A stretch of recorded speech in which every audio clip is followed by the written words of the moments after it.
Es un decreto ejecutivo y la Corte de Cuentas tiene las facultades para fiscalizar el cumplimiento de todas las leyes. El decreto de austeridad continúa siendo uno de los temas de análisis en las mesas de diálogo que el gobierno mantiene con los partidos políticos, en busca de un acuerdo que le permita al Ejecutivo acceder a un crédito precautorio para sanear las finanzas del Estado. Ellos insisten en que tiene que ser un decreto ejecutivo el tema de austeridad y nosotros creemos que debe de ser una reforma al mismo presupuesto o en las disposiciones generales del presupuesto. Y es que desde mediados del año anterior el gobierno ha presentado atrasos para honrar sus responsabilidades con proveedores, pensiones, pagos de subsidios y hasta el desembolso del FODES.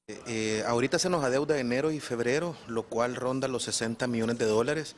Incluso hay más de 150 alcaldías del país que no han podido pagar los créditos bancarios. Que ya empieza a preocupar de que esto lo sigan haciendo o por fines electorales, porque obviamente un alcalde que es el representante de su comunidad y del pueblo y en este momento tiene las manos atadas, no le están dando los fondos, no puede hacer obras. Y todo esto ocurre a menos de un año de que el país realice elecciones para alcaldes y diputados, y en donde las primeras encuestas de preferencia electoral revelan ventajas de Arena sobre el resto de partidos políticos. Bueno, los sondeos de opinión que yo conozco son sondeos que marcan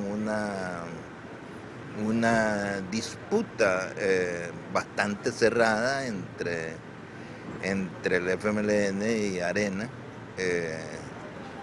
como opinión, digamos, ante la pregunta de que si las elecciones fueran hoy, ¿por qué partido usted votaría? Ante ello, los partidos políticos han iniciado el proceso de cara a 2018 en medio de elecciones primarias para elegir a sus candidatos a alcaldes y diputados, y también ante las dudas si divulgarán el origen de su financiamiento. La transparencia en el financiamiento de los partidos políticos es una necesidad que ya no se puede seguir dilatando y que necesitamos a través de ella ir fortaleciendo nuestra democracia y tratar de minimizar, porque nunca se va a poder eliminar, el riesgo de que los partidos estén recibiendo dineros procedentes de actividades ilícitas. Puede ser o no anónimo, sabemos nosotros que acá el que da dinero después puede esperar o pedir un favor. Esto no es atacar a los partidos políticos, es prevenir enfermedades de los partidos políticos, es tratar de mantener un sistema saludable. Para Frente a Frente, Julio Rosales. Hola, ¿qué tal? Buenos días, bienvenidos. Gracias por estar con nosotros en este día jueves 9 de marzo del 2017. Vamos a hablar de política desde el ángulo de vista de nuevos institutos políticos, de posibles aspiraciones políticas, de lo que está sucediendo en el país, también de, naturalmente, las conversaciones que se sostienen entre el gobierno y los distintos institutos políticos y el futuro que se le ve a la nación, sobre todo desde la óptica y a través de los lentes de un empresario muy conocido en el país. El doctor Adolfo Salume Artiñano, secretario general del Partido Democracia Salvadoreña, es nuestro invitado esta mañana. ¿Cómo le va a usted? Buenos días, Moisés, muchas gracias, es un gusto estar acá. Y pues agradeciendo este espacio para poder comentar algunos de los temas que pueden ser de interés para las personas que nos están mirando. Gracias por hacer el tiempo y acompañarnos esta mañana. Y antes situamos a la gente, Democracia Salvadoreña. ¿Cómo está Democracia Salvadoreña? El partido. Bueno, Democracia Salvadoreña, nosotros somos un partido bastante nuevo. Fuimos inscritos en el 2013 y participamos en las últimas elecciones a diputados y alcaldes. Salimos favorecidos con una diputación en coalición, que es en el departamento de Sonsonate, con el diputado coronel Tony Almendaris como propietario y Juan Mirón como suplente en ese momento. Ahora, por todos los eventos que todos conocemos de tema de digamos, cabalidad electoral, ya no hay suplentes, cuanto menos en este se va a terminar el término de esta asamblea sin los suplentes, pero eso es lo que como Partido Nuevo logramos nosotros en la última contienda, que fue la primera en que nosotros participamos. Conseguimos también una buena presencia en algunos municipios, en particular en Rosario de Mora tuvimos un candidato que hizo un excelente trabajo. Por un pelito perdimos la alcaldía, pero logramos meter varios concejales y ahí estamos haciendo un trabajo territorial también de bastante importancia para nuestro partido, siendo un partido pequeño, pues el compromiso es grande con nuestra diputación, el departamento de Sonsonate, y con Rosario de Mora en la alcaldía. ¿Qué cree que sucedió en aquel entonces, en aquellas elecciones, para que tenga únicamente un diputado? Bueno, nosotros tuvimos participación en muchos de los departamentos del país para diputados. En el caso de San Salvador, por ejemplo, tuvimos un candidato que, para ser un partido nuevo y con el distiempo que a veces significa haber conseguido la aprobación del partido justo a tiempo para inscribirnos en las elecciones, no tener las estructuras montadas, haber tal vez cometido algunos errores que son normales cuando uno comienza. ¿Por ejemplo? Bueno, por ejemplo, tal vez fue un error en retrospectiva haber recibido a ciertos diputados, llamémosle tránsfugas. En aquel entonces el transfugismo no había sido tan duramente sancionado por la reglamentación de la Asamblea. Nosotros recibimos a 2 diputados tránsfugas del Partido Arena. Eso nos permitió, antes de la finalización del periodo anterior, tener una fracción en la Asamblea, lo cual era importante para nuestro partido. Nosotros, en el tiempo que se nos permitió tener una fracción de 2 diputados, eran 2 votos claves porque son los que hacían la diferencia para conseguir los 56 votos. Logramos promover varias iniciativas, como es el derecho a la defensa propia, que no estaba aclarado, y ese fue un proyecto que nosotros trabajamos, como fue también algunas propuestas que después fueron retomadas por la Asamblea, como el impuesto específico para la seguridad en el caso de la telefonía. Son algunas de las ideas y algunos de los planteamientos que nosotros logramos hacer en el corto tiempo que tuvimos una fracción. Trabajamos muy duro y creo que en ese corto tiempo demostramos, para aquellos que pusieron atención y para los que no, se los vamos a contar, que somos un partido de gente seria, tenemos muchos profesionales. Democracia Salvadoreña es un partido donde hay muchos profesionales, muchos salvadoreños trabajadores, honestos. Es un partido que está comprometido con la transparencia. Estamos completamente en contra de la corrupción. Tenemos un código de ética interno en nuestro partido muy serio, muy estricto. No vamos a recibir, esperamos nosotros, a menos que nos metan gol, como dicen buen salvadoreño, ninguna donación de donantes que no puedan justificar el origen lícito de los fondos. Que es un tema delicadísimo, que es un tema que los 5 principales partidos de este país, somos 10 partidos en este país en este momento legalmente inscritos, los 5 principales, los que tienen más trayectoria, llámese FMLN, Arena, PDC, PCN y Gana, no han podido cumplir a cabalidad con los requisitos de transparencia. ¿Será podido la palabra adecuada? Sí, no han podido porque no han querido, evidentemente. Cada uno sabe de a dónde provienen los fondos que recibe, y por eso precisamente a mí en lo personal me preocupa, tal vez con mi sombrero como presidente de Fundación Transparencia, que hemos estado muy vigilantes al tema de la transparencia, me preocupa enormemente porque eso manda una terrible señal de falta de transparencia en la política salvadoreña. Es algo tan fundamental. En buen salvadoreño, para explicarlo, algo que tal vez casi todos entendemos, no necesariamente porque lo hagamos hecho siempre, pero como se dice en buen salvadoreño, el que paga el mariachi pide la canción.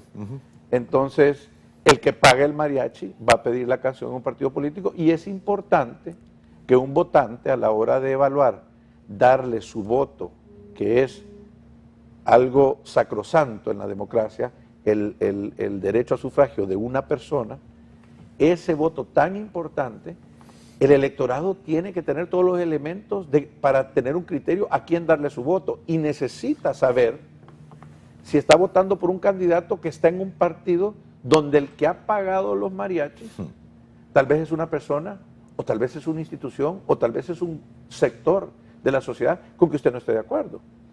De igual manera, como necesita saber un votante que está votando por un candidato de un partido donde tal vez algunos de los empresarios más poderosos de este país controlan las voluntades de dicho partido, también de la misma manera necesita saber ese votante si es un partido cuyo principal financista es un cartel del narcotráfico que es el que está proveyendo la mayor parte de los fondos, porque evidentemente, si bien los candidatos pueden tener su criterio propio, es evidente, y por eso existen los partidos políticos, de que ese partido va también a acomodar y a escuchar a esos principales sectores que lo han donantes. financiado. Exactamente. Ahora, porque le interesa volver a conseguir el financiamiento. Ahora, cualquiera diría también, usted es el principal financista de Democracia Salvadoreña. Así es, y transparentemente, nosotros cuando salió la ley, fue declarado a 100% de cabalidad, con toda transparencia, quiénes fueron los financistas de la campaña de Democracia Salvadoreña, donde mayoritariamente fui yo, porque era un partido nuevo, y yo nunca lo he escondido, yo doy la cara. Yo soy el secretario general del partido, yo me postulé para candidato a San Salvador, porque yo no me andaba escondiendo, porque el partido necesitaba... Recuerdo aquel comercial en el que lo vimos en una moto circulando por las principales calles de la capital, ¿correcto? Sí, fíjese que en YouTube es de todos los temas de Democracia Salvadoreña, simpáticamente es el que más vistas tiene, el de la moto. Me preguntan todos los del partido que cuándo voy a sacar la moto para darle arranque. Ya nos están dando ideas para darle arranque a esta próxima campaña, pero con toda seriedad, te digo, Moisés, es una empresa, si lo vemos desde ese punto de vista, muy difícil. Yo he vivido muchos retos en mi vida profesional y empresarial, de los cuales nunca he temido. También en mi vida deportiva, como tú tal vez te podrás recordar, que soy un poco más cercano a mi época, de la época que yo era deportista en este país. Y yo siempre me puse altas metas y gracias a Dios, Dios me ha bendecido, casi siempre las he logrado. En ese sentido, uno aprende como deportista y luego como empresario y ahora como político, que no solo es el ganar, es cómo competís. Porque para mí no tiene el mismo mérito en una carrera deportiva y en un campeonato deportivo haber ganado cumpliendo a cabalidad con todas las regulaciones que el que ganó porque hizo trampa, o que el que ganó porque escondió la cilindrada de su motor, o porque manipuló y adentro de las carreras tuvo otros corredores que lo favorecieron, cosa que es irregular, de igual manera en la política, ¿verdad? Entonces yo creo que el país está cambiando, gracias a Dios. Han habido eventos sumamente significativos para este país en temas de transparencia. La gente en general, y lo dicen las encuestas, no lo estoy inventando yo, no es porque el círculo pequeño que yo conozco es el que opine así. La gente en general está hastiada de la antigua manera de hacer política, esa política corrupta, amañada, de negociaciones detrás de bambalinas, ¿verdad? Donde al final del día no necesariamente son, como debería de ser, los intereses de la mayoría del pueblo que están siendo luchados, sino que los intereses partidarios o particulares de una persona o de un financista importante del partido, o de un grupo de financistas importantes del partido. Es decir, no tiene nada de malo que hayan importantes empresarios, así como medianos y pequeños, que financian un partido como Arena, pero no quiere decir que toda la agenda del partido Arena, que es un partido con un caudal electoral importante, va a ser en pro de favorecer únicamente al sector empresarial de este país, a expensas del sector trabajador y de todos los otros sectores. Yo sí creo que ahí es donde tenemos todos que entender los roles de cada uno y esta exigencia de la clarificación de las finanzas de los partidos es fundamental para que todo el mundo agarre conciencia quiénes son en realidad los poderes fácticos, creo que le dicen ustedes aquí en el periodismo, ¿verdad?, que están detrás de muchas de estas instituciones. Estamos a marzo del 2017, en un año ya habrá habido elecciones de diputados y alcaldes aquí en el país. Es correcto. ¿Democracia Salvadoreña va a participar en esa elección? Sí, si Dios nos lo permite, nosotros ya estamos cumpliendo con las nuevas exigencias. Diputados y alcaldes, para ambos. Sí, vamos a enfocarnos principalmente para diputados. Estamos con una definición recientemente con la directiva nacional. Hemos tomado una decisión estratégica de trabajar principalmente con alianzas y coaliciones. Fue la estrategia que mejor nos funcionó en la contienda pasada. De hecho, solo en la única coalición que tuvimos es donde salimos victoriosos, y en todas las otras, donde íbamos independientes, con candidatos independientes, no lo logramos. Evidentemente, un partido nuevo no tiene la capacidad de cuidado del voto. Por supuesto, las reglas ahora han cambiado y hay una nueva regulación alrededor de eso, pero es normal que un partido que no lleva, nosotros ahorita en septiembre del 2017 vamos a cumplir 4 años de nacimiento, ¿verdad? Contra partidos como el PCN, que no sé, llevan, me imagino, 30, 40 años como mínimo. Tal vez es uno de los más antiguos actualmente todavía vigente, aunque técnicamente no es el mismo, ¿verdad? Porque fue suspendido un tiempo y reiniciado, pero digamos, los vestigios de su origen... Le llegan casi medio siglo al PCN, casi medio siglo. Contra un partido de 4 años, Arena pues llevará que 30, no sé, de existir, el FMLN parecido. Desde toda aquella capacidad territorial ha de ser totalmente diferente en institutos grandes que la que puedan tener ustedes. Y naturalmente en la elección pasada, el manejo y la vigilancia del voto y la hora del conteo ha de haber sido para ustedes un tanto aparte y difícil. No, y vimos cosas jamás vistas, Moisés. Por ejemplo, a nosotros en 3 o 4 centros de votación claves en la contienda de San Salvador, donde yo estaba participando, a nosotros nos falsificaron credenciales y nos robaron nuestros vigilantes. Y no voy a entrar a ahondar de quiénes ni cómo, porque ya es un acuerdo que llegamos a un acuerdo judicial para resolver esa situación, pero sumamente delicado porque nosotros nos apersonamos a los centros de votación con nuestros vigilantes, que a un partido pequeño como el nuestro nos cuesta mucho más probablemente que un partido grande conseguirlos, y no nos permitieron inscribir. ¿Por qué? Porque ya estaban inscritos los vigilantes de democracia salvadoreña en 4 centros de votación. No me diga. Y cuando indagamos, bueno, nosotros llamamos a la fiscalía y se fueron presos un montón de personas. De eso tal vez no se le dio la cobertura que se le debía de dar, no salió mucho. Y fueron a juicio y todo. Se fue a juicio y se fue todo. ¿Y conciliaron? ¿O arreglaron? Arreglamos. Arreglamos en pro de la democracia. Yo creo que haber metido en ese momento... ¿Más ruido? Más ruido a una elección por la alcaldía de San Salvador que fue muy disputada, muy reñida, tal vez no era el momento. Evidentemente resolvimos eso deja mucho que pensar. Eso deja mucho que pensar de con quién concilió. Pues mire, sin duda uno puede perdonar pero no olvidar, ¿verdad? Así son las cosas en el juego. A mí me parece que hoy por hoy, y esto es otra confirmación, el sistema electoral del país, que estuvo partidizado en el Tribunal Supremo Electoral por muchísimo tiempo, hasta hace poco que la Sala de lo Constitucional, que yo reconozco y admiro la valentía que han tenido en tomar acciones en pro de lo que es correcto para el pueblo, exigió que se despartidizara y se ha estado despartidizando, porque no se ha terminado de despartidizar el Tribunal Supremo Electoral, pero durante todos esos años que los que hacían las reglas del juego eran los mismos partidos mayoritarios, evidentemente pusieron reglas que favorecían solo a los que estaban. Y cualquier nuevo que venía, bueno, solo le inscribir un partido es casi imposible. Levantaba la cabeza y se la volaban. Es una cosa casi imposible. Si yo les contara todo lo que hay que hacer para inscribir un partido nuevo, y después de que nosotros inscribimos el nuestro con mucha dificultad, entiendo que después lograron meter todavía más llaves para un partido nuevo. Así que se está difícil. Cuando en otros países inscribir un partido nuevo solo requiere la recolección de unas 100 firmas, aquí son 50.000 firmas, pero como le batean con toda la intención de no permitir la inscripción, 2 de cada 3, usted tiene que recolectar más de 150.000 firmas para tal vez.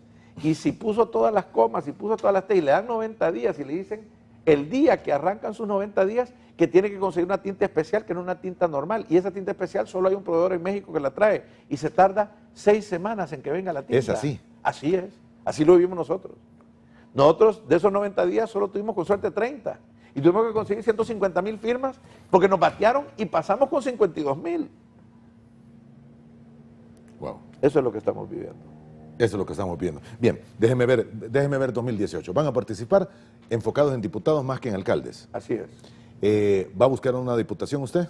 No, yo en lo personal, desde que inicié con este proyecto, he sido bien claro con los otros miembros del partido. Yo sigo al frente de mis empresas. Yo soy una persona que lleva muchos años trabajando muy fuerte. Gracias a Dios hemos tenido relativo éxito. Solo en El Salvador hay más de 6.000, 7.000 familias que dependen directa o indirectamente de las empresas que yo dirijo y para mí son una enorme responsabilidad. Yo no tengo la posibilidad de descuidar esa gran responsabilidad asumiendo un cargo de la responsabilidad que significa, por ejemplo, una alcaldía. Pero en el caso de San Salvador, yo acepté la petición del partido de correr como candidato, primero porque en realidad era bien poco probable que yo quedara. ¿En el 2015? en la última elección. Ajá. Y el partido no tenía un candidato que nosotros en el partido considerábamos en ese momento iba a dar, porque era la elección más visible, la de alcalde de San Salvador en esa ocasión. No teníamos necesariamente un candidato que nosotros consideráramos que era idóneo. No es que yo fuera un buen candidato o un mal candidato, pero tal vez era lo menos peor que teníamos disponible en ese momento y por eso yo acepté, pero no es mi interés, y lo sigo reiterando, estar en este proyecto político para buscar un cargo político. No creo que es mi rol, yo creo que puedo dar mucho más para el país, garantizando al electorado que aquellos candidatos y aquellas personas y aquellos donantes que lleguen a Democracia Salvadoreña... Justos, honestos y correctos. Exactamente. Justos, honestos y correctos. Ok, no va a buscar algún cargo público usted. Así es. ¿Se le relaciona de alguna forma muy cercana a usted con el actual alcalde Nayib Bukele? ¿Es cierto o es falso? Mire, a título personal, Nayib es amigo mío. De hecho, de todo el mundo es sabido, cuanto menos los que estuvieron cercanos al tema de la política, que incluso durante los meses previos, antes de que se vencieran los periodos de inscripción de coaliciones, tuvimos conversaciones con el alcalde, el actual alcalde Bukele, de la posibilidad de hacer una coalición para la alcaldía de San Salvador, ya que nosotros no teníamos candidato, y Nayib Bukele, a quien yo respeto mucho y aprecio mucho, que si bien es una importante figura política del FMLN, es una persona de una mentalidad tal vez un poquito distinta o más abierta que algunos de los más tradicionales dirigentes del FMLN. Y en ese sentido creo que fue una búsqueda de él, consciente de dar una señal a todo ese sector que busca libertades en el país, que cree en un sistema de libre empresa, de que Nayib Bukele también respalda ese aspecto. Obviamente el FMLN lo ha dicho también, pero creo que menos gente cree en algunos de los personajes del FMLN que han dicho que siempre están de acuerdo con que hay un sistema de libertades y de libre empresa, que cuando lo dice un Nayib Bukele, que sí es un empresario, sin duda, con vínculos fuertes históricos, que él mismo me los ha contado, con el FMLN, desde la época que su padre era un íntimo confidente y además debatista. Él me cuenta cómo él desde pequeñito, en la sala de su casa, casi todas las tardes, llegaba Shafiq Handal a debatir con su padre, que era una de las personas, probablemente uno de los hombres más brillantes de este país, don Armando Bukele, uno de los pensantes más iluminados de este país, que ellos tenían debates políticos todas las tardes, y así se formó políticamente Nayib Bukele, escuchando a Shafiq Handal, una de las figuras más emblemáticas del FMLN, debatir con el padre, con quien tenían una amistad, de esas buenas amistades donde se podía discutir y decirse de todo, porque don Armando no era una persona suave y sencilla, mucho menos don Shafiq. Exactamente. Y ahí se habían juntado dos titanes en el ring, y así es como Nayib Bukele creció, y por eso su afiliación con el FMLN, a pesar de ser él miembro de una familia bastante sobresaliente en el sector empresarial, como ha sido la familia Bukele en todos estos años. Periodísticamente se habla mucho de una posible separación del alcalde Nayib Bukele del FMLN. Yo en lo personal, como amigo de Nayib, le he dicho que eso no le conviene. ¿A él? Ni a él ni al país. Porque yo creo que Nayib es una figura, es un político joven, que ha tratado de hacer las cosas diferentes, que tiene todavía, creo que mucho que dar en la política, y yo creo que el país no está preparado para un transfugismo a ese nivel. Porque que tú te pases, una cosa es que tú te pases tal vez de, como ha sucedido ya en el pasado, de Arena al PCN, de Arena a Gana, que al final son institutos políticos de una misma corriente de pensamiento y de un mismo lado del espectro político. Pero brincar del FMLN, ¿a dónde? ¿A dónde podría? ¿A dónde? ¿A dónde podría? No vas a brincar del FMLN a los poquitos sobrantes que hay de la izquierda, que son los partidos chiquitos, no sé pues si el CD todavía existe, creo que existe todavía, que siempre ha estado pues con el pensamiento de izquierda. Nayib es una persona de pensamiento de izquierda. Entonces Nayib su pensamiento de izquierda no lo va a traicionar, sino yo creo que estaría traicionando su imagen. ¿Y saltar a un partido como el suyo? Nuestro partido, y tú me honraste con esa posibilidad de hablarlo, no sé si te recuerdas, desde que lo fundamos dijimos nosotros somos un partido que por qué va a trabajar solo con una mano si tenemos dos manos. Entonces nosotros somos un partido que está abierto para personas de pensamiento de derecha como personas de pensamiento izquierda. No sé si tú recuerdas Sí, claro que sí. que así lo hablamos en un inicio. En ese sentido, él podría tener cabida. Pero yo no creo que nosotros somos un partido que le puede ofrecer a una figura, si tú ves las encuestas, hoy por hoy, porque las encuestas son del momento. Está muy bien evaluado. Nayib es el político mejor evaluado de este país, con diferencia significativa. Y tanto de las encuestas que se consideran de derechistas como de izquierdistas. Entonces, un partido como Clase Salvadoreña, tan nuevo, con tan poca capacidad territorial, en realidad no le puede ofrecer a una figura política del calibre, que hoy por hoy es la figura política número 1 de El Salvador, no le puede ofrecer a Nayib Bukele lo que él necesita para lograr sus objetivos, ya sea renovar su candidatura y su posición como alcalde de San Salvador, y tampoco si él quisiera aspirar pues a una candidatura presidencial, no creo que sea tampoco Democracia Salvadoreña el partido que le puede hacer el trabajo y darle el apoyo que él necesitaría para lograr éxito en ninguna de esas dos elecciones. ¿Usted es derecha? Yo soy centro, derecha por mi posición empresarial tradicional e izquierda por mi compromiso social. Pero ese es un gris, es así un No. medio vacío, medio lleno, medio caliente, medio frío, tibio. Sí, ese es el problema que tenemos en la política salvadoreña. Que somos tibios. Que no podemos entender. Aquí se ha polarizado tanto la política, que aquí o sos de derecha o sos de izquierda. Aquí o sos Arena o sos FMLN. Si nosotros nunca salimos de esa polarización, nunca vamos a encontrar otra vía. Y ahorita es el momento donde yo pongo sobre la mesa, y no es que el país eventualmente va a llegar a la conclusión que ninguna de esas dos vías no funcionan. 20 años, no se cansa de repetirlo el FMLN, estuvo Arena. ¿Y hasta dónde llegó? 10 años va a haber estado el FMLN en la próxima cambio de presidencia. ¿Y a dónde ha llegado? ¿Y qué? ¿Nos vamos a ceñir siempre obstinados por izquierda, por derecha. izquierda o derecha? ¿O vamos a entender de que puede haber un movimiento político apoyado por las necesidades y que atiende y que escucha las necesidades del pueblo, que dice, ok, estos elementos de la izquierda como los programas sociales, esos son importantes, pero también estos elementos de la derecha que son la transparencia, las libertades personales, el periodismo libre. Moisés, hablemos claros, y esto va en pro de todos los muchachos que están aquí con nosotros en el centro. Si aquí permitimos que un izquierdista al estilo del corte de Maduro y de los de Bolivia y de los de Ecuador, mirá lo que hicieron en Ecuador, qué le hicieron a los medios de televisión, qué le hicieron a los periódicos.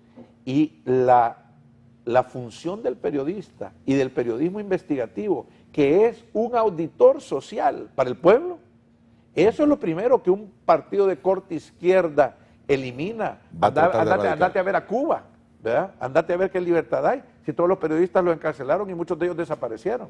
Entonces, ahí es donde yo te digo, hay que ver objetivamente y no tratar de ponerle rótulo a todo, porque en eso hemos caído en El Salvador. Yo no te estoy diciendo que yo te voy a convencer ni a ti, ni a todos los salvadoreños que nos están viendo, porque todos venimos ya con esa inercia. Pero mirate, vos sos de derecha o de izquierda.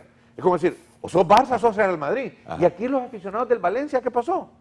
O sos Alianza o sos Águila. Y los aficionados del Marte, de la universidad, entonces... Sí, pero hay corazones para lados. Al inicio dijo usted el Real. Usted es Real, dijo, ¿o no? Le cambio de tema. Yo solo soy para decirle... aficionado del Real Madrid, lo tengo que admitir. Vale. Bien, pueden haber partidos de centro, por supuesto que pueden haber, y deben haber posiciones de nación, instintos de nación y futuros de nación en las que estén de acuerdo todos los partidos políticos, sean de izquierda, derecha, centro, centro-izquierda, centro-derecha. Lo que sucede muchas veces es que en naciones como la nuestra no hay esa visión de futuro para un país, o no se quiere dar por intereses políticos propios de cada una de las instituciones. Es que yo creo que nosotros nos tenemos que salir de la simplicidad de poner rótulos, porque los rótulos no añaden nada, solo causan daño y confunden a la gente. Yo creo que un partido político se tiene que evaluar por sus propuestas, sea de izquierda, sea de derecha. ¿Es buena la propuesta para la gente o no es buena? ¿Es congruente con los principios de nuestra Constitución y de lo que nosotros creemos los salvadoreños y lo que queremos para nuestros hijos y para nuestros nietos? Eso hay que evaluar. Si es de izquierda, si es de derecha, a mí, en lo personal, no me interesa saberlo. Lo que sucede es que muchas veces esas propuestas son únicamente para ganar un momento político. Bueno, yo creo que para muestra un botón lo que está pasando en Estados Unidos, Moisés. Donald Trump. Que viene Donald Trump, un hombre que no es el típico político, que hizo muchas promesas muy atrevidas, que mucha gente, quisiera yo decirte, en mi opinión, como estaban acostumbrados a que todos los políticos anteriores venían, prometían a veces salvajadas, pero a la hora de sentarse en el puesto no las hacían. Mucha gente votó por Donald Trump, pero inclusive ellos no creyeron de que él iba a cumplir algunas de sus promesas más extremas. Y ahí lo tenés al hombre obstinado en construir ese muro. Y de repente la gente dice, ¿pero qué pasa? Aquí hay un presidente con posiciones extremas que la quiere cumplir a toda costa. Ese compromiso no es la costumbre. Más bien la costumbre ha sido proponer un montón de cosas, como tú dices, y olvidarlas. Y ahora Donald Trump viene y dice, yo dije que iba a hacer un muro y lo voy a hacer. Yo dije que iba a hacer una reforma migratoria y lo que están ilegales los voy a despachar para su país y lo voy a hacer. Y ahora la gente está diciendo, uy, ¿qué es esto? Hombre, si es lo que el hombre, no se sorprendan, si es lo que el hombre prometió, no lleva ni 47, 48 días en el cargo y ya lo están cuestionando, analizando, porque está dispuesto. Como dicen que la ciudad de Washington era un pantano y fue drenado en su época para construir la ciudad capital, porque está en el estuario de una gran ribera, como que digamos que fuera el estero de Jantepec. Él dice que hay que drenar el pantano de toda la sociedad. Eso que está haciendo Donald Trump necesitamos hacer nosotros en San Salvador. Tal vez aquí no es un pantano, pero es otro tipo de drenaje que tenemos que hacer. Y yo creo que está dando un ejemplo muy interesante de cómo una visión, si tú ves, cuando hubo la primaria del Partido Republicano, habían ahí 10 candidatos en la primaria. El único diferente era Donald Trump. Había uno que era diferente, que hasta le preguntaron si se iba a ir independiente. Y habían 9 que eran del corte tradicional del partido. Y el mismo partido le dio, porque estaban hastiados del político tradicional. Y el mismo Partido Republicano, a sorpresa de todos, le dio el gane a Donald Trump en la primaria. Y después el pueblo norteamericano le dio el gane a Donald Trump en la elección. Exactamente. Bien, doctor, tengo que ir a la primera pausa. Volveremos en minuto y medio y continuamos hablando un poco de la realidad nacional, política, economía y los momentos que se le avecinan al país. Regresamos en minuto y medio.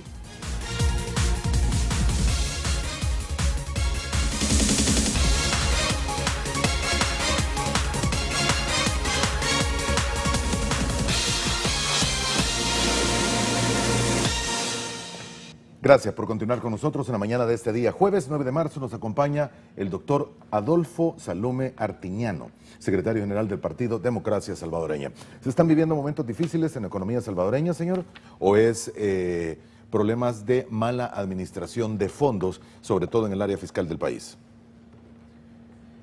Mira, tú me has hecho una pregunta que para alguien como mi persona, que tiene una formación como economista, no es sencilla de contestar, porque es un tema sumamente complejo y profundo.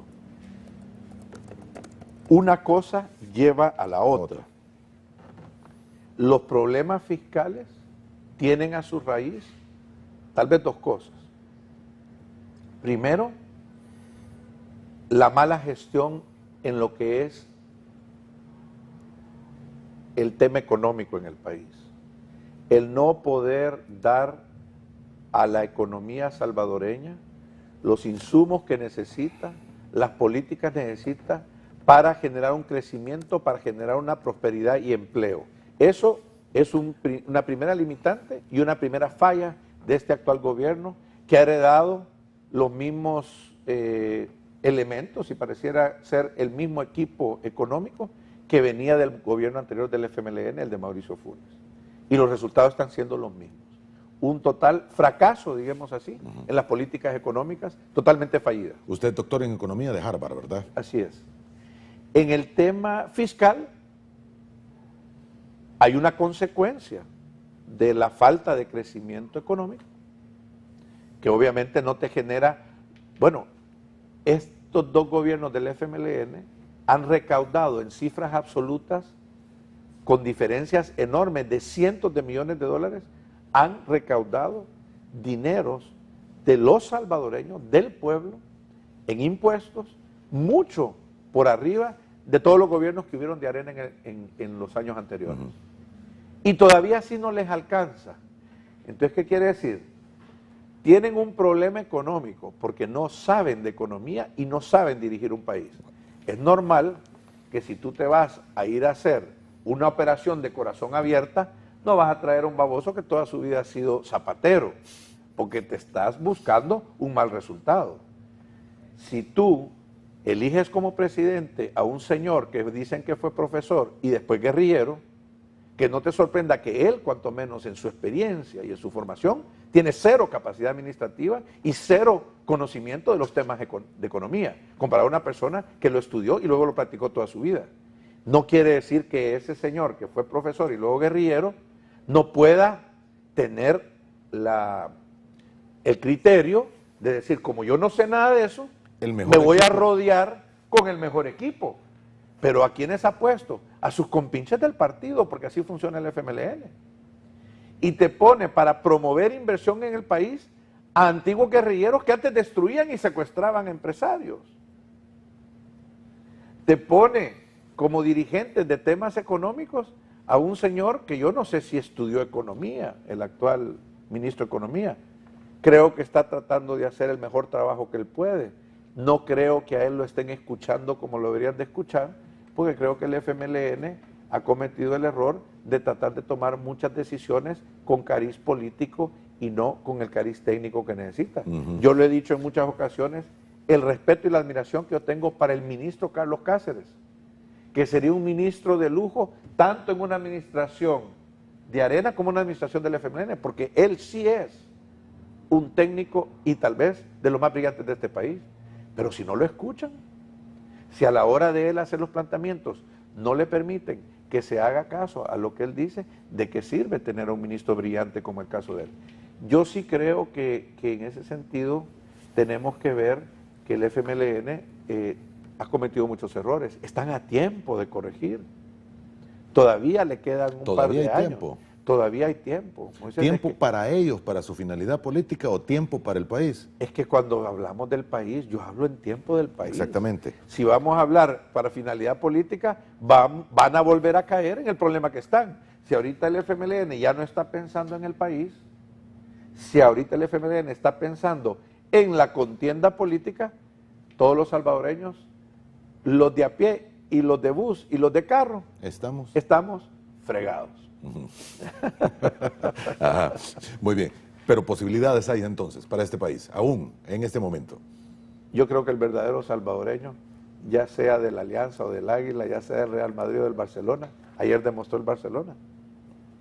Solo un salvadoreño que cree en un equipo no apagó ese televisor y vio ese gane al último minuto. En los 5 minutos extras. Así es. Exactamente. Bien, el problema fiscal es grande para el país. El problema de inversiones también es preocupante.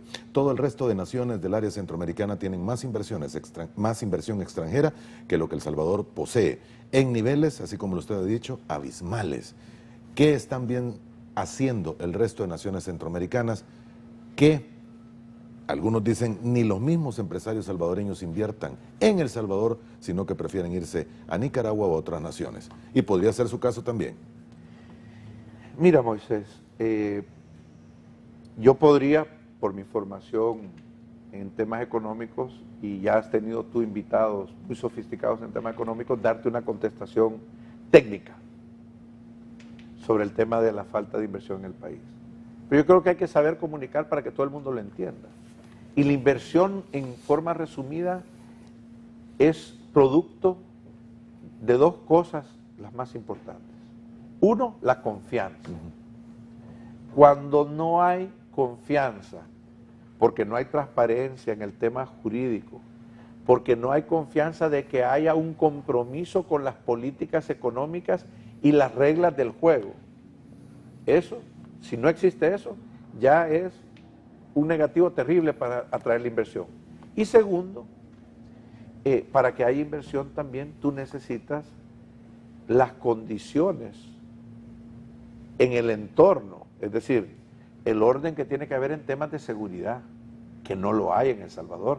Tristemente ahora sobresalimos San Salvador en el ranking de la lista de la ciudad con más asesinatos por 100,000 habitantes del mundo. De las más peligrosas del mundo. Si no hay un sistema de apoyo también para el sector trabajador, porque si tú no tenés un sistema de salud que le dé una salud digna y merecida al trabajador salvadoreño, una empresa no cuenta con un recurso debidamente cuidado y entonces se le vuelve mucho más oneroso tener una buena gestión empresarial, porque ahora ya el sistema público para el cual el empresario que cumple a cabalidad con todos los requisitos paga su cuota para el seguro social, no obtiene lo que está pagando. Entonces le toca al empresario, se le enferma el trabajador y le toca ver cómo resuelve, porque un trabajador enfermo en su casa no produce en la fábrica. Y ese trabajador está ahí porque quiere ganar su sueldo, quiere tener cada vez un sueldo más digno, pero el hecho de que hay un sistema de salud colapsado por corrupción, por todo lo que se han robado, por los motivos que sean, por los mismos diputados que no quieren entender y los mismos gobernantes que no quieren entender que tienen que cancelar el seguro médico privado y obligar a todos los servidores públicos a que asistan al seguro social, porque son los servidores públicos los que tienen en sus manos dar un mejor servicio al seguro social. Pero si ellos no lo viven y si a ellos no les afecta, poco les importará de que en el seguro social no traten a uno pura babosada. Exactamente. ¿Y ellos qué? Bien bonito, con el dinero del pueblo, el dinero tuyo y mío, que tú pagamos y que todos los muchachos aquí pagan, se recetan seguro médico privado. ¿Por qué? Porque ellos, Dios me guarde que vayan a ir a los hospitales públicos donde el resto de la gente tiene que ir. ¿Y entonces qué? ¿Qué incentivo tienen ellos de mejorar los hospitales? Se gastan 50 millones de dólares al año en seguro privado. 50 millones que podrían ir a parar al seguro social. ¿Cuántos hospitales construir con 50 millones? ¿Cuántas medicinas construir con 50 millones? Eso es una sinvergüenzada. Es una sinvergüenzada lo que hacen estos. Yo lo he dicho, me he cansado de decirlo. Cuando entró el presidente Salvador Sánchez Serén, que yo le aplaudí cuando él dio el discurso, estamos hablando entre los políticos que prometen muchas cosas, de austeridad.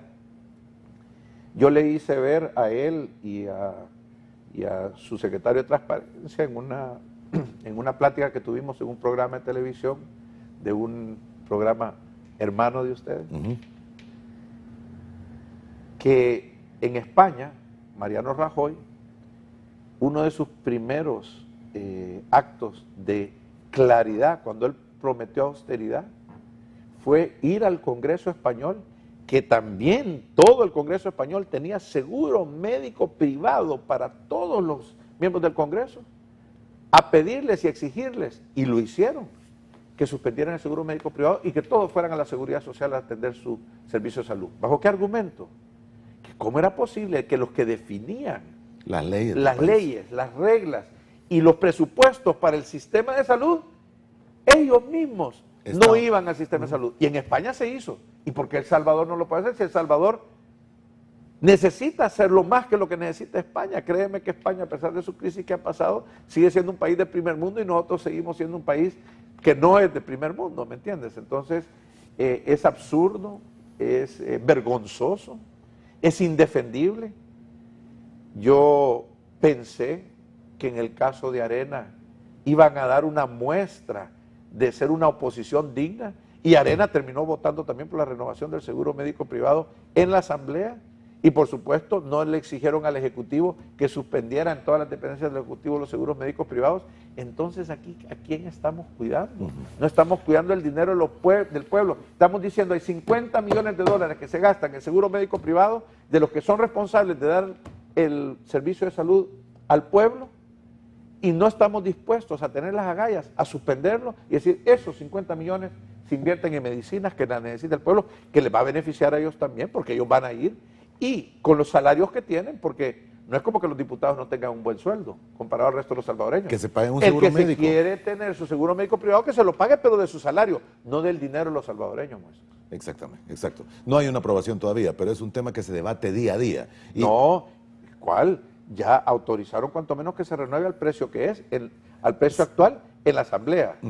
Le han puesto un par de restricciones, pero quitar esto y quitar el otro. Eso es una sinvergüenzada, eso es una falta de capacidad de hacer las cosas. Y en el Ejecutivo ni se discute. En CEPA, en CEL, donde todos financiamos a todos. Es que aquí hay políticos que llegan a un puesto político y creen que ese dinero es de ellos. No, señor. Ese dinero es tuyo, mío y de los muchachos que están aquí. Y si yo voy a administrar el dinero ajeno, lo voy a administrar con más entereza, más transparencia y más cuidado que mi dinero propio. Yo si me quiero gastar mi dinero que tengo, lo hago con él lo que me da la gana, no le tengo que dar explicación a nadie. Pero el dinero de otra persona, que tú tienes que dar explicación a alguien. Lo que pasa es que aquí son sinvergüenzas los políticos. Son unos grandes sinvergüenzas en ese sentido. Y eso tiene que parar. Y tal vez sabemos pocos los que lo decimos. ¿Por qué? Porque también ahí viene la represalia, ¿verdad? Espero que a raíz de estos comentarios no me vengan más auditorías del Ministerio de Hacienda y no me vengan más suspensiones de mis permisos de operar, porque, ¿me entendés? Es decir, no podemos... Ya lo han presionado, sí. Ya he sentido a veces el ácido de eso. No puedo aseverar y no me consta que fue por algunos de sus comentarios, pero han sido coincidentes a veces algunos de estos incidentes que le deja a uno que pensar. ¿Verdad? Muy bien, vamos a la última pausa. Regresamos en otro minuto y medio.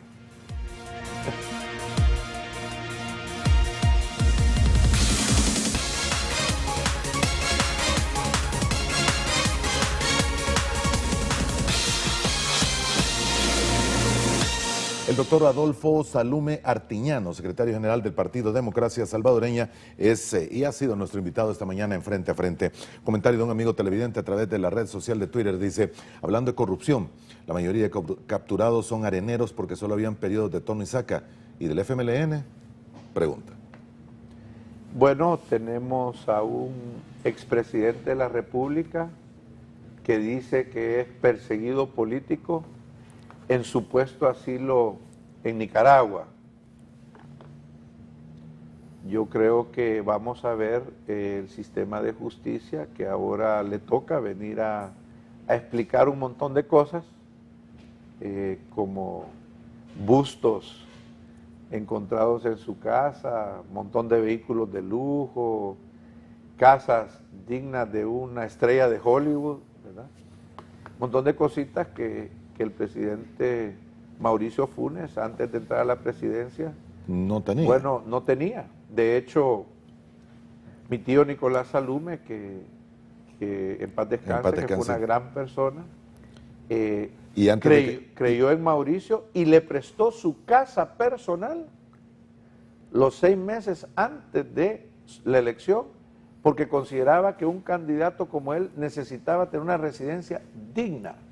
Porque ni casa tenía Mauricio a donde desempeñar su función como precandidato. Una persona, punto crítico, dice, disculpe señor Salume, Funes inició su campaña política a la presidencia y existía un señor Salume que lo financiaba. Así es, ese fue mi tío, quien siempre creyó en Mauricio. Mi tío fue nombrado por Mauricio primer designado a la presidencia. Pero él no está aquí para decirlo, pero creo que para él, como fue para muchos salvadoreños, la presidencia de Mauricio Funes ha sido una de las mayores decepciones que hemos tenido en este país. La expectativa que todos teníamos de un hombre que habló de combatir la corrupción, de un hombre que habló de trabajar por... Bueno, si Mauricio Funes, cuando se desempeñaba en el cargo que tú ahora desempeñas, el equivalente, adquirió notoriedad porque él cuestionaba a los tramposos, a los corruptos, a los que amañaban el sistema para los intereses específicos de ciertos sectores. Y lo increíble fue que cuando él asumió la presidencia, en un corto tiempo, terminó convirtiéndose en esa misma figura de persona que él tanto criticó y que él tanto bochornó. Yo apoyé a Mauricio al inicio, él lo sabe. ¿Usted personal y directamente? Yo personal y directamente. Además de su tío. Así es, además de mi tío. Yo no tenía el dinero en ese entonces que tenía mi tío, así que mi contribución económica a la campaña de Mauricio Funes fue relativamente modesta comparado a la que le dio mi tío. Pero bueno, yo a Mauricio le compartí lo que yo podía compartir de mi limitada experiencia y conocimiento en temas económicos. Y al inicio, los primeros 6 meses, te diría que hubo siempre una voluntad de escucharme. De hecho, mi cercanía con Mauricio Funes se debió a mi enorme amistad que yo espero aún tener con un gran amigo que es Miguel Menéndez Mecafé. Y bueno, Mauricio Funes, a la famosa Michi, que ahora entiendo es su pareja oficial, la conoció en mi casa, en un evento social. Ah, no me diga. Para que tú veas. Y después hubo el distanciamiento. Yo fui el único empresario que dio declaraciones públicas, que a mí me quitaron el habla en Arena. Porque yo di declaraciones públicas que están en los periódicos, que cuando hicieron la entrevista de 6 importantes empresarios en el país, que qué opinaban de Mauricio Funes, por supuesto todos en el esquema Arenazi, ¿verdad? Salieron diciendo que aquí era el comunismo, que se acababa el siglo XXI y que no sé qué, que no sé cuánto. Y yo le di el beneficio de la duda. Y a mí, a raíz de eso, en Arena me quitaron el habla. Yo fui a una reunión en el Club Campestre, cierre de campaña de Arena, y a mí y a mi papá nos dejaron marginados en una esquina los de Arena, cuando éramos nosotros en ese entonces importantes donantes del partido Arena. ¿Por qué? Porque Fito Salume Hijo había salido públicamente declarando de que a Mauricio Funes había que darle el beneficio de la duda, porque era mejor si iba a ganar, si fuese a ganar Mauricio Funes, que en ese momento no se sabía, yo, un hombre de pensamiento de derecha en tema económico, prefería a un Mauricio Funes, que era un izquierdista de corte del presidente Lula, que había sido tan exitoso en la gestión económica del Brasil. Bueno, hoy está siendo señalado, ¿verdad? Por la corrupción. Por lo mismo. Pero en la parte, es que hay que distinguir. Tú puedes llevar un maravilloso proyecto económico, como lo llevó Martinelli. Martinelli fue amigo mío, socio mío empresarial en algunas cosas. Pero qué lástima que en esa brillantez económica también decidió que quería agrandar, en el caso de Martinelli, a un hombre millonario antes de entrar, que no necesitaba.